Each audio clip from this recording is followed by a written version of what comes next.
श्री गणेशाय नमः. अवधूत चिंतन श्री गुरुदेव दत्त. श्री स्वामी समर्थ. जय जय स्वामी समर्थ. देव म्हणतात, बाळा, तुझ्या नशिबाचे फासे मी नक्कीच बदलील. तू माझ्यावर इतका विश्वास करतो, माझ्यावर श्रद्धा ठेवतो, मग मीही तुझे ते कठीण काळ संपवण्यासाठी तुला मदत करील. देव म्हणतात, तू ज्या उत्सुकतेने हा संदेश ऐकायला घेतला आहे, ही उत्सुकता शेवटपर्यंत अशीच ठेव. बाळा, मी तुझ्यासाठी आज जे काही मार्गदर्शन करत आहे ते तुला बहुमूल्य ठरेल. देव म्हणतात, मनातली काळजी कितीही असली तरी ती या वेळेपर्यंत, या क्षणापर्यंत माझ्या चरणावर सोपवून दे आणि मग बघ तुला जीवन कसे सोपे आणि सरळ वाटते. बाळा, आम्ही तुमच्यापर्यंत तेव्हा येतो जेव्हा तुम्ही आम्हाला मनापासून हाक दिली असते. देव म्हणतात, तू कोणत्याही वेळेस मला जेव्हाही काही काळजी असली तरीही, काही संकट असले तरीही, तू जेव्हाही मला श्रद्धेने हाक देतोस तेव्हा मी तुझ्यापर्यंत कोणत्याही स्वरूपात, कोणत्याही रूपात तुझी सहाय्यता करायला, तुझी मदत करायला नक्कीच येतो. बाळा, तू याचे अनुभव आत्ताच काही दिवसांपूर्वी केले आहे. मीच तुझ्या मदतीला आलो होतो आणि ते तुझे कठीण कार्य मी पूर्ण करून दिले. आठवले का? बाळा, तुम्ही जेव्हाही आम्हाला खूप विनवणी करून, खूप प्रार्थनापूर्वक जेव्हा काही मागू इच्छिता, ते तुमच्या तब्येतीसाठी असो, ते तुमच्या आरोग्यासाठी असो, ते तुमच्या धनासाठी असो, की ते तुमच्या आनंदासाठी असो, आम्ही ते तुम्हाला भरभरून देत असतो. ज्यांना कुणाला आरोग्याचे काही त्रास आहेत, त्यांचे आरोग्य नीट व्हायला सुरुवात होणार. देव म्हणतात, तू मला तुझा असा पिता मान, जो मी तुझे कल्याण करणारच आहे. तुला जो काही त्रास आहे, ज्या काही यातना आहेत, त्या मी संपवायसाठी आलो आहे. जेव्हा तुम्ही माझा हात धरून पुढे चालणार, तेव्हा प्रत्येक पावलावर तुम्हाला यश प्राप्त होईल. देव म्हणतात, सध्या तू अशा उंबरठ्यावर आहेस जिथे तू डगमगता कामा नये, कारण इथून पुढे तुझे जीवन खूप काही परिवर्तनाने भरलेले असेल. तू ज्या काही इच्छा अपेक्षा आमच्याकडे ठेवत आहेत, त्या खूप काही पूर्ण होण्याच्या तयारीत आहेत. त्यासाठी तुलाही पुढे चालत राहावे लागेल. देव म्हणतात, मी सदैव तुझ्यासाठी इथेच आहे, तेव्हा तूही आमच्यावर पूर्ण विश्वास ठेवावा, पूर्ण भरोसा करावा, कारण आम्ही इथे आहोत ते तुमचे कल्याण करायला, तुमचे प्रश्न सोडवायला. देव म्हणतात, बाळा, जीवनात येणाऱ्या आव्हानांना घाबरू नको. आम्ही तुम्हाला त्यावर मात करायसाठी जे काही सांगायला आलो आहोत, त्यासाठी आम्ही नेहमीच इथे तुमच्यासाठी हजर आहोत. देव म्हणतात, तुम्ही फक्त विश्वास करा. प्रत्येक पाऊल श्रद्धेने, हिमतीने पुढे टाका. देव म्हणतात, माझ्यावर विश्वास करा, कारण जे तुमच्यासाठी सर्वोत्तम आहे तेच मी तुम्हाला प्रदान करेल. आम्ही तुमच्यासाठी ते सर्वोत्तम द्यायला इथे आहोत. तुम्हीही विश्वासाने आमच्याकडे यावे, ते मागावे. आम्ही द्यायला इथे हजर आहोत. देव म्हणतात, तुमच्या सभोवताली जे कोणी आहेत त्यांच्यावर प्रेम आणि माया पसरवा, कारण त्यांच्यातही तुम्हाला माझेच रूप दिसून येईल. प्रत्येक आत्म्यात ईश्वराचे वास्तव्य आहे हे तुम्ही जाणता, कारण प्रत्येक जण आमचाच निर्मित आहे. तेव्हा कुणाशीही द्वेष ठेवू नका, कुणाच्याही वाकड्यात शिरू नका. प्रत्येकावर प्रेमाने जर तुम्ही 2 शब्दही बोललात तर तुम्हालाही परतीला प्रेमाचे 2 शब्दच परत मिळतील. देव म्हणतात, ज्यांनी कुणी तुझ्यावर अन्याय केला आहे तेव्हा त्यांनाही मनाने माफ करा, मोठ्या मनाने माफ करा, कारण त्यांच्यातही ते ईश्वरी अंश आहेत. तेव्हा त्यांना जर तुम्ही माफ केलेत तर ईश्वरही तुम्हाला तो काही आनंद मिळवून देईल, ते काही समाधान तुम्हाला प्राप्त करून देईल, कारण प्रत्येक आत्म्यात ईश्वरी अंश आहे. देव म्हणतात, ज्याप्रमाणे मी तुला माझ्या प्रकाशाने क्षमा दान दिले आहे त्याप्रमाणे तूही आपले मन मोठे कर. ज्यांनी तुझ्याबद्दल काही वाईट केले आहे त्यांचा तो वाईटपणा विसरून जा, तो कडवटपणा विसरून जा आणि त्यांच्याशी स्नेहाने वाग. बघ, तेही तुझ्यावर भरभरून प्रेम करू लागतील, तेही तुला स्नेह देऊ लागतील, जे आजपर्यंत तुझ्या विरोधात कार्य करत होते. देव म्हणतात, पुढील तुझा काळ मी असा आणेल की कुणीही तुझ्या विरोधात कार्य करणार नाही, कारण तू माझा प्रिय आहेस. देव म्हणतात, माझे मार्गदर्शन तुला नेहमीच प्राप्त होत राहील. हे जर तू दुसऱ्या कुणाला जर त्यांच्यापर्यंत हे पोहोचवशील आणि तेही त्याला अनुसरतील तर माझा मोठा आशीर्वाद प्राप्त करण्यासाठी तू योग्य ठरशील. देव म्हणतात, जो कोणी हा संदेश श्रद्धेने पूर्ण ऐकेल त्यावर माझी निरंतर कृपा राहील. तो माझ्या प्रेमाच्या आशीर्वादाने परिपूर्ण राहील. तो माझे दिव्य अनुभव प्राप्त करेल. देव म्हणतात, या क्षणाला काळजी करणे सोड, कारण मी तुझ्यासाठी ते काही सर्व करणार आहे ज्याची तू अपेक्षा ठेवत आहे. तुझ्यासाठी तेही शक्य होईल जे तुला आता अशक्य वाटत आहे. देव म्हणतात, माझ्या वचनांवर विश्वास ठेव, कारण ते प्रत्येकाला प्राप्त होत नाही. तुझ्यावर तो आशीर्वाद आहे. तू माझा प्रिय आहेस, तू माझा भक्त आहेस, म्हणून बाळा तुला ते प्राप्त होत आहेत.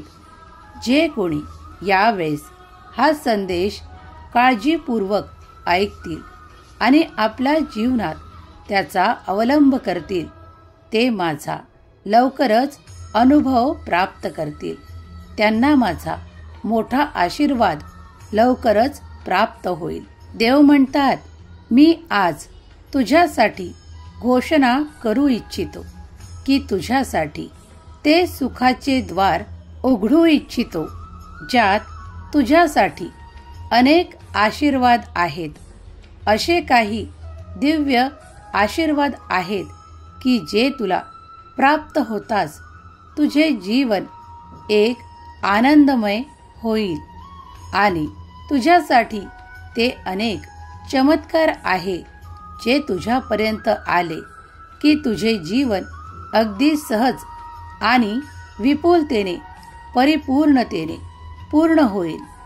असे काही आशीर्वाद मी तुला त्या द्वारातून पाठवू इच्छितो. देव म्हणतात, देवदूत ते घेऊन तुझ्याकडे येत आहेत. त्यासाठी तू सज्ज राहा. त्यांचे स्वागत करायला तू सज्ज राहा. देव म्हणतात, बाळा, तू माझा प्रिय बाळ आहेस. मी तुला कोणत्याही क्षणी एकटा सोडणार नाही. तुझ्या कठीण काळातही मीच तुला सहाय्यक ठरेल. तुझ्या संघर्षातही मी तुझा संघर्ष टाळील. देव म्हणतात, मी तुझ्या प्रत्येक कार्यात असे तुला पुढे आणील, तुला यशस्वी करील. कारण मी तुझा देव आहे. तू मला मानतोस, माझी सेवा करतोस. माझ्याकडे तू खूप आशेने पाहतोस. तेव्हा मीही तुझी आशा आणि विश्वास कायम ठेवण्यास मदत करील. तो कधीही न ढळता तुला ते सर्व काही प्राप्त करून देईल जे तू माझ्याकडे अपेक्षा ठेवतोस. देव म्हणतात, प्रत्येकाच्या आयुष्यात काही ना काही संघर्ष असतो, काही ना काही आव्हाने असतात. ती आव्हाने पूर्ण करताना मी तुला सहाय्यक होईल. मी तुला तुझे जीवन अगदी सहज आणि सरळ करण्यास मदत करेल. तुझ्यासाठी मी इथे नेहमीच आहे. तूही मला प्रार्थनेने आमंत्रित करावे. मी नेहमीच तुझ्यासाठी तत्परतेने धावून येईल. बाळा, तुझ्या अपेक्षा मीच पूर्ण करणार आहे, यावर विश्वास ठेव. तुला कुठेही इतरत्र भटकण्याची आवश्यकता नाही. देव म्हणतात, कितीही काळ कठीण जरी असला तरी मी तुझ्या बापासारखा तुझ्या सोबत राहील. मला तुझी साथ द्यायची आहे. तुला कधीही एकटे सोडू इच्छित नाही. कारण तू आमच्यावर पूर्ण विश्वास आणि श्रद्धा ठेवतो. त्या श्रद्धेला मला निरंतर जागृत ठेवायचे आहे. तू जे काही आमच्याकडे प्रार्थनेने मागत आहेस, मला ते तुला सर्व द्यायचं आहे. देव म्हणतात, पुढील काळ तुझा खूप काही सुखांनी आनंदाने भरलेला आहे. तेव्हा या क्षणापासून काळजी सोड. आनंदाचे वातावरण पूर्ण परिवारात येऊ दे. कारण त्यामुळे तुमच्या मनात नैराश्याच्या कल्पना कधीही घर करणार नाहीत. तुमच्या कुटुंबात एक खूप मोठा आनंद तुम्ही प्राप्त करणार आहात.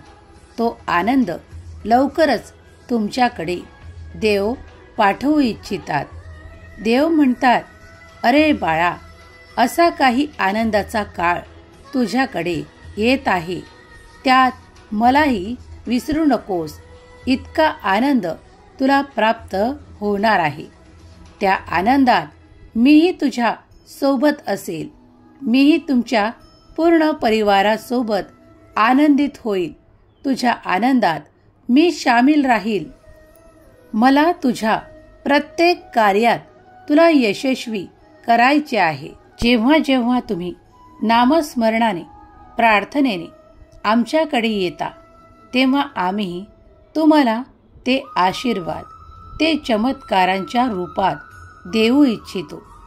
जेव्हा तुम्ही खूप काही आनंदाने आपल्या परिवारासोबत, कुटुंबासोबत आमचे नामस्मरण करता, तेव्हा आम्ही तुमच्या जवळपास राहून ते सर्व काही बघत असतो. आमचा आशीर्वाद सदैव तुमच्यावर आहे. देव म्हणतात, मी तुला ते धैर्य, ती शक्ती, ती हिंमत देऊ इच्छितो, ज्यामुळे तुझे जे सुरू काम आहे त्यात तुला यशाची प्राप्ती व्हावी, असा आमचा आशीर्वाद आहे. देव म्हणतात, बाळा, माझा आशीर्वाद तर तुला जन्मापासूनच प्राप्त आहे. तुला कोणत्याही तऱ्हेची कमतरता या जीवनात नाही. त्यासाठीही तू आमचे वारंवार धन्यवाद करतोस, ते आम्ही स्वीकारतो. तुला जे काही कमतरता भासत आहे तेही या पुढील काळात तू प्राप्त करशील. जे कोणी यावेळेस हा संदेश ऐकत आहेत आणि त्यांच्या मनात जेव्हा आर्थिक प्रश्नांसाठी ते आमच्याकडे प्रार्थना करतात, तेव्हा आम्ही त्यांना सांगू इच्छितो की पुढील काळ खूप काही सुखाने, आनंदाने आणि भरभराटीने भरलेला येणार आहे. तेव्हा मनाला या क्षणापासून निश्चिंत ठेवा. ईश्वराचे ध्यान करा. तुम्हाला ती परिपूर्णता, ते आरोग्य, ते आनंद, त्या चांगल्या बातम्या लवकरच प्राप्त होतील. तुमच्या घरामध्ये, तुमच्या कुटुंबामध्ये असे काही खूप छान वातावरण निर्माण होणार आहे, ज्याची तुम्ही नेहमीच अपेक्षा ठेवता. देव म्हणतात, तुझ्याकडे शुभ कार्य संपन्न होणार आहे. त्यासाठी तुम्ही सर्वजण एकत्र याल, आनंदी व्हाल. हा आमचा तुला आशीर्वाद आहे. देव म्हणतात, मी तुला या क्षणाला निश्चिंत करू इच्छितो. ते तुला सांगू इच्छितो की तुझा पुढील काळ खूप काही आनंदाने, भरभराटीने भरलेला येत आहे. तुमचे मित्रपरिवार, तुमचा सहकुटुंब आनंदित राहणार आहात. तुझ्यासाठी त्या योग्य संधी पाठवण्यात येत आहेत. काही जणांसाठी काही नाते निर्माण होत आहे, जे त्याच्या पुढील जीवनासाठी आनंदमय ठरणार आहे. कुणासाठी खूप काही असे काही येत आहे, ज्यासाठी त्याने खूप काळापासून प्रतीक्षा केली होती. कुणासाठी ते एक नवीन मैत्री असू शकते. कुणासाठी ते एक नवीन नाते असू शकते. कुणासाठी ती एक गोड बातमी असू शकते. कुणासाठी ते एक कमाईचे साधन असू शकते. देव म्हणतात, प्रत्येकाच्या इच्छा आम्ही जाणतो. त्यातील ज्याची अशी इच्छा आहे की ते नाते मला प्राप्त व्हावे, तो आनंद मला प्राप्त व्हावा, तर त्याची इच्छा लवकरच पूर्ण करण्यात येणार आहे. देव म्हणतात, जे कोणी आमच्याकडे प्रेमासाठी अपेक्षा करतात, त्यांना ते प्रेम लवकरच प्राप्त होईल. त्यांना ते आनंद लवकरच प्राप्त होईल. देव म्हणतात, मीही त्याच्यावर माझ्या प्रेमाचा वर्षाव करू इच्छितो. त्याने आनंदात राहावे. कधीही कोणताही चिंतेचा सामना करू नये, कारण चिंता या तुम्हाला नैराश्याकडे नेतात. त्यामुळे मनातल्या चिंता कमी करा आणि काळजीत वेळ घालवल्यापेक्षा नामस्मरणात वेळ घालवा. त्याने तुमचे अधिक जीवन आनंदित होईल. देव म्हणतात, बाळा, तू माझ्या प्रतिमेत निर्माण झाला आहे. तुझ्यासाठी मी काहीही अशक्य असे ठेवणार नाही. तुझ्या सुखासाठी मी ते प्रत्येक आशीर्वाद तुला देऊ इच्छितो, ज्यात तुला आनंदाची प्राप्ती होईल. देव म्हणतात, तूही आनंद घे आणि आनंद वाट, कारण आनंद वाटल्याने अधिकाधिक आनंद प्राप्त करशील. देव म्हणतात, या निसर्गाचा काही नियम आहे. तो म्हणजे तुम्ही जे जे द्याल ते ते द्विगुणित होऊन तुम्हाला परत प्राप्त होते. त्यामुळे जर तुम्ही आनंद वाटाल तर तो सुद्धा तुम्हाला द्विगुणित होऊन परत मिळेल. जर तुम्ही प्रेम वाटाल तर तुम्हाला प्रेम सुद्धा दुपटीने परत मिळेल. जर तुम्ही विश्वास वाटाल तर विश्वासही तुमच्यावर ठेवणारे तुम्हाला प्राप्त होतील. देव म्हणतात, यावेळेस काळजीतून निघण्याची वेळ आहे. मी खूप काही आशीर्वादांनी तुला परिपूर्ण करू इच्छितो. बाळा, तू माझा असा प्रेमळ बाळ आहेस, ज्याला मी सुख समृद्धी, आनंद, ऐश्वर्याने परिपूर्ण करू इच्छितो. तूही ते आनंदाने स्वीकार कर. आपल्या कर्मात कसूर ठेवू नको. प्रत्येक वेळेला मोठ्यांची आज्ञा मान. जेव्हा जेव्हा तुला मोठे काही सांगतात त्यांचा अपमान करू नकोस. ते मोलाचे बोल तुला देतात ते आपल्या जवळ ठेव. त्यांना नेहमीच आपल्या जीवनात उतरव. ते तुझे कल्याणच पाहू इच्छितात. ते तुझ्यासाठी माझ्याकडे खूप काही प्रार्थना देखील करतात. त्यांना नाराज करू नकोस. त्यांना नाराज केले तर आम्हाला नाराज केल्या सारखेच आहे. तेव्हा मोठ्यांचा मान करा, सन्मान करा. देव म्हणतात, माझ्या प्रिय बाळा, मला नेहमीच तुझी मदत करायची आहे. मी त्यासाठी इथेच आहे. तू मला जेव्हाही श्रद्धेने, प्रेमाने हाका देशील तेव्हा तेव्हा मी तुझ्या मदतीला इथेच आहे. ज्याप्रमाणे तू माझ्याकडून प्रेमाची अपेक्षा ठेवतोस त्याप्रमाणे मी तुझ्याकडून देवाचे धन्यवाद करण्याची अपेक्षा ठेवतो. देवाने तुला खूप काही दिले आहे. त्यासाठी ईश्वराचे, परमेश्वराचे धन्यवाद करा. कारण त्यामुळे तुम्हाला देव अधिकाधिक आशीर्वाद, ते चमत्कार पाठवू इच्छितात. ते स्वीकारण्यासाठी तुम्ही तयार राहा. देव म्हणतात, बाळा, मी तुझ्यासाठी खूप काही भेटवस्तूही ठेवल्या आहेत. त्या स्वीकार करण्यासाठी तुलाही पुढे यावे लागेल. तुला ते सर्व काही आनंदाने प्राप्त होईल. हा माझा तुला आशीर्वाद आहे.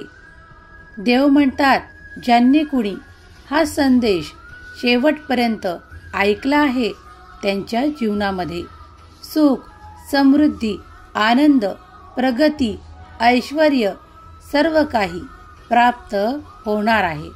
त्यांच्या जीवनात एक असा काही परिवर्तनाचा काळ लवकरच येणार आहे ज्यासाठी त्यांनी माझी खूप काही प्रार्थना केली आहे, विनवणी केली आहे. तो काळ त्यांच्या जीवनात लवकरच येणार आहे. तेव्हा त्यांना आनंदी होण्याची वेळ आहे. देव म्हणतात, त्यांना माझा तो सुखाचा आशीर्वाद प्राप्त होत आहे. तो मोठा आशीर्वाद द्यायसाठी मी इथे त्यांच्यासाठी आलो आहे. सुखी राहा बाळा, तुझे कल्याण होईल. श्री स्वामी समर्थ. जय जय स्वामी समर्थ. श्री स्वामी समर्थ. जय जय स्वामी समर्थ.